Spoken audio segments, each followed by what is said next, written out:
How to use Magic Media in Canva. Let's get into it.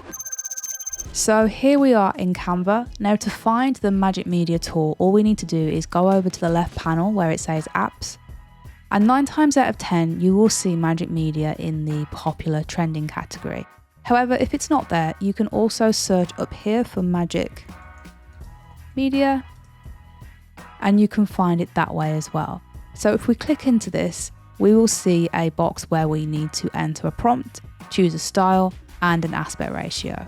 Now let's say, for example, if I want to generate an image of a can of soda on a sandy beach with a sunset in the background. That is going to be the prompt for this demonstration. The next thing that we want to look at is the style of the image. Canva can get really creative with its generative AI. So you can choose from filmic, watercolor, photo, dreamy, or anime.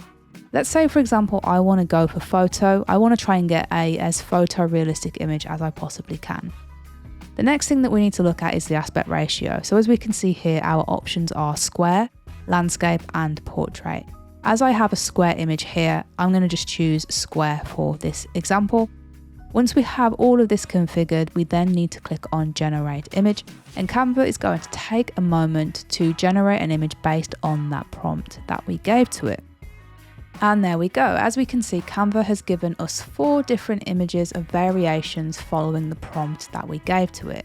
Now, if you're unhappy with the generation of the image, you can click generate again, or you can go and configure your prompt to add a little bit more detail. I find the more detailed you are with your prompts, the better results you are going to get. Let's say, for example, I want to use this image here.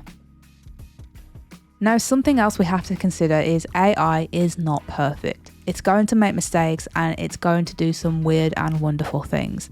Now, this is the perfect example of that. As we can see, we do have that beautiful sunset image, we have the sandy beach, and we have the soda can. However, the soda can is a little bit warped. It's trying to make Coca-Cola, but it hasn't quite got it right. But that's okay. This is just for demonstration purposes. Now, I do encourage you to further explore this tool, get your prompts right to get the perfect image for your projects. And that's all there is to it. If you found this video useful, give it a thumbs up and comment your thoughts below. And for more Creative Fix tutorials, hit that subscribe button and I'll see you in the next one.